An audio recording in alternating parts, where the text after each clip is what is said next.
j'ai vu l'enlèvement, Dieu m'a montré, il y a plusieurs années, comment ce sera enlevé, comment Christ venait dans les cieux, il n'a pas mis les pieds sur la terre.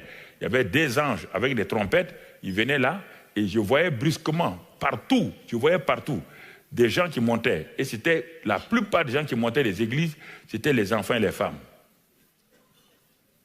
Vous entendez? Les enfants et les femmes. Les hommes étaient là, ils disaient non mais qu'est-ce qui se passe? Ils posaient des questions au pasteur, mais pourquoi ceci ou cela? Et je regarde, je vois dans les cimetières, les gens sortent.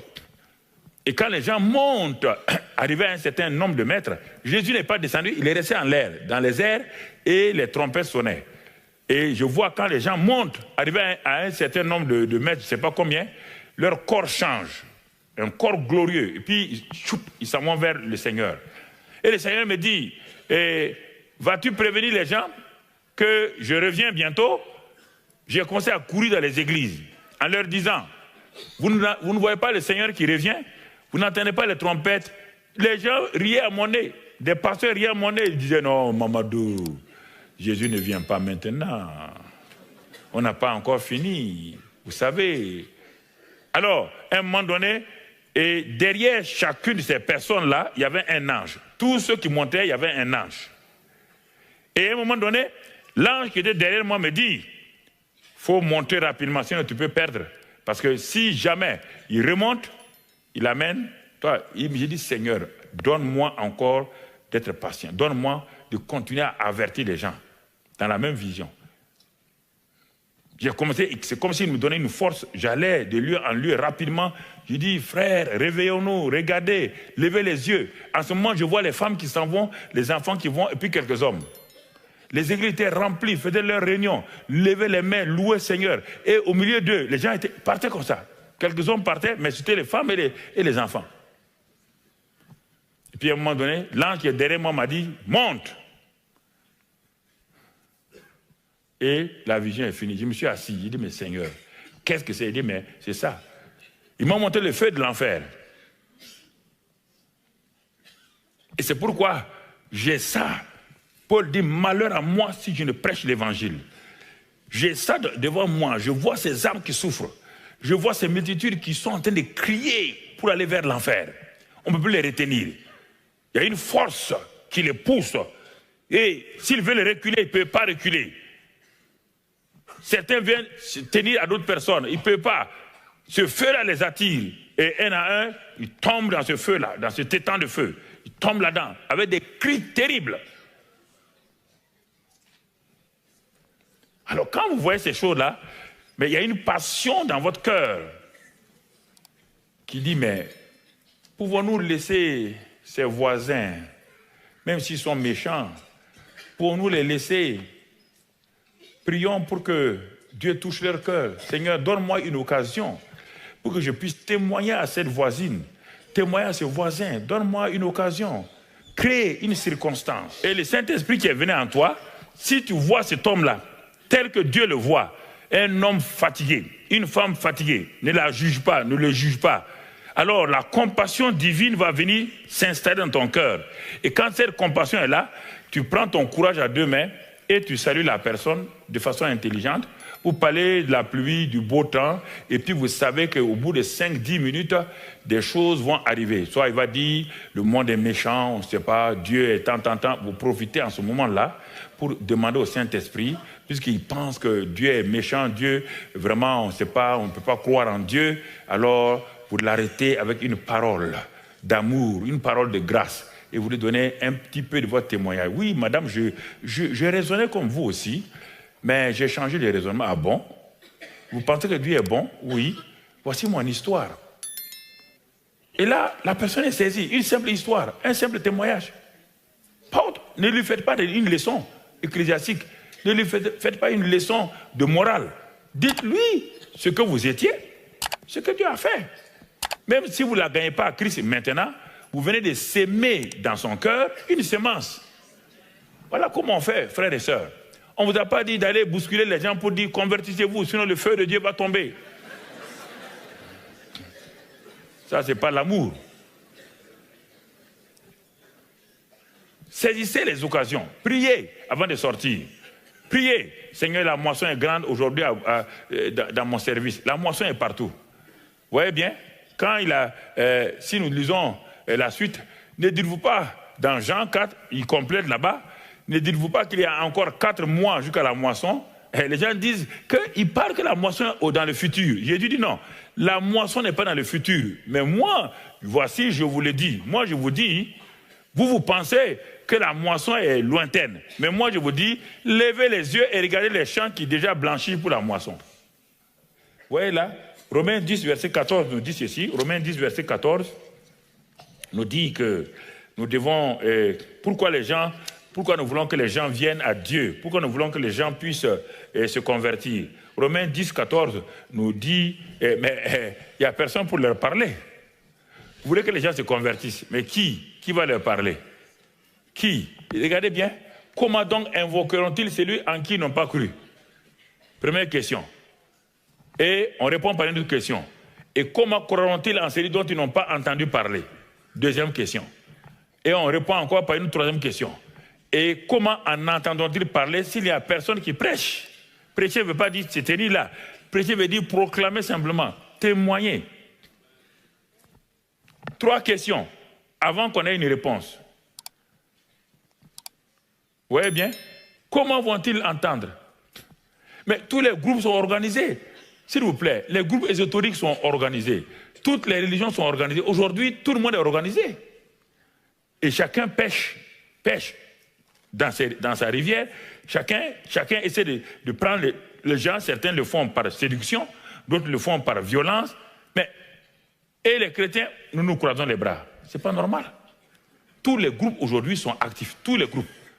Les groupes sataniques, les groupes ésotériques, tous les groupes religieux. Tout le monde cherche des âmes. Sauf ceux qui ont été rendus capables de le faire, les chrétiens. C'est dommage. C'est dommage. Après, on se dit, non, on se plaint qu'il y a trop de violents, il y a trop de choses. Non, mais notre Dieu est puissant. Nous avons le Saint-Esprit. Si nous rassemblons pour prier, pour dire, Seigneur, ce quartier-là, nous voulons rentrer dans ce quartier-là. J'ai dit aux frères de Paris, il y a quelque temps, mais les banlieues là, mais s'il y a des jeunes gens dans les banlieues et vous êtes là, pourquoi ne pas s'habiller comme eux, les jeunes gens, aller dans ces banlieues, voir avec ces jeunes gens-là? On n'a pas organisé. Le Saint-Esprit est là pour nous aider. Jeunes gens. Donc, nous ne sommes pas là pour tout juste être des chrétiens qui viennent à l'église le dimanche. L'enfer est en train de happer les gens. Jeunes chrétiens, vous n'entendez pas les cris de ces jeunes gens? Ces drogués, ces jeunes gens qui vendent leur âme. Vous n'entendez pas leurs cris? Jeunes chrétiens, vous n'entendez pas les cris? Vous n'entendez pas que l'enfer les happe régulièrement? L'enfer les happe. Tous ces jeunes-là. Le taux de suicide a augmenté. La jeunesse meurt plus que les anciens. C'est un cri de détresse pour vous dire, nous sommes là, s'il vous plaît, chrétiens, si votre Dieu est réel, venez nous parler. Comment voulez-vous que nous nous convertissions si nous ne voyons pas la réalité? Si vous faites les mêmes choses que nous, jeunes gens. Les étudiants disent, mais si toi tu es jeune chrétien, tu es étudiant, tu fais les mêmes choses que nous, comment voulez-vous qu'on croie à votre Dieu? Il faut que vous puissiez être un sel et de la lumière. Frères, c'est ça que Dieu attend de nous.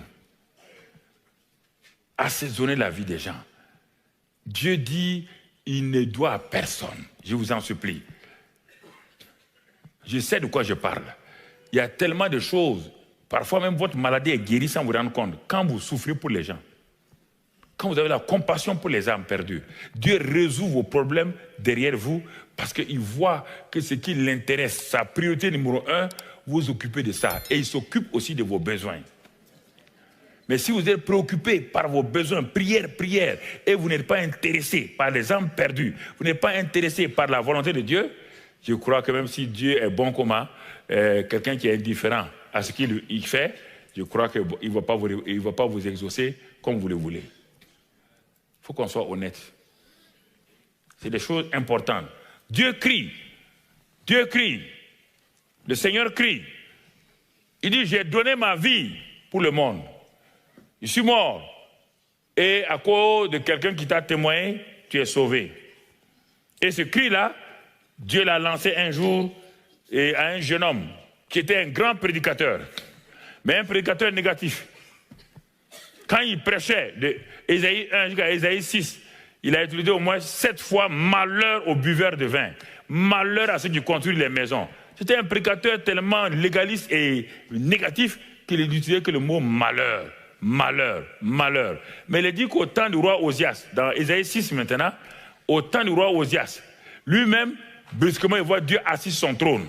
Et quand il a vu Dieu assis sur son trône, lui-même, il tombe, il dit, malheur à moi. Dieu dit, ah, c'est bien maintenant. Quand il s'agit de condamner les autres, tu es rapide. Maintenant, toi-même, tu vois ta vie. Regarde ta vie. Elle est souillée. Et Dieu, il voit des anges, des séraphins qui étaient en train de louer Dieu. Dieu dit, bon, séraphins, allez-y. Ils sont allés avec des pincettes, ils ont pris des pierres étincelantes. Ils sont venus mettre sur la bouche d'Ésaïe pour enlever l'amertume, pour enlever des choses mauvaises. Et maintenant, Dieu lance un cri, c'est ça qu'il lance ici. Il me touche à la bouche, il dit, ceci a touché tes lèvres, ton iniquité est enlevée, ton péché est expié. C'est pourquoi Dieu enlève les péchés, pourquoi Dieu a enlevé. Il dit, j'entendis, après que Dieu ait fait cela, j'entendis la voix du Seigneur disant, qui enverrai-je? Voilà le cri de Dieu. Qui marchera pour nous? Dieu lance ce cri ce soir, ici, et vous qui êtes à l'Internet, vous qui nous suivez sur les différents réseaux sociaux, Dieu vous parle. Chrétiens français, belges, suisses, chrétiens africains. Il y a beaucoup d'Africains qui sont en train de suivre ça. Beaucoup d'Africains sont connectés à la porte ouverte. Je le sais, en Côte d'Ivoire, au Burkina, ce sont des centaines de gens qui sont connectés. Je vous pose la question. Dieu lance un cri. Qui enverrai-je? Qui ira? Qui marchera pour nous? Qu'allez-vous faire ce soir? Vous qui êtes ici, vous qui êtes sur Internet. Dieu pose la question. Dieu cherche des hommes. Le Fils dit, j'ai donné ma vie. Pourtant, j'avais dit, quand je serai élevé, j'attirerai tous les hommes à moi. Je vais attirer tous les hommes à moi. Ma mort a attiré tous les hommes. Mais ces hommes ne pourront pas venir à moi si mon peuple ne part pas vers eux, leur dire que je les aime. Et c'est pourquoi le Père dit, oui, mon fils, tu as raison. Et le Père crie, qui enverrai-je? Qui marchera pour nous, chrétiens? Il ne va pas envoyer des païens. Il ne va pas envoyer des gens qui ne croient pas en Christ. Il parle à vous ce soir. Qui enverrai-je? Jeunes gens, qui enverrai-je? Qui enverrai-je? Qui ira pour nous? Non, ce n'est pas Amen que je veux. Non. Et regarde. Et qu'est-ce qu'il a dit? Et la suite, la réponse est là. La réponse est là. Il dit, non, un peu plus haut, le verset qu'on a, donc le verset, oui. Et je répondis, mais voici, envoie-moi. Voilà. Non, pas de Amen ce soir. Si tu veux répondre, il faut que tu répondes. Je vais te lancer un appel ce soir. Il faut que tu répondes. Il n'y a pas d'Amen ce soir, hein.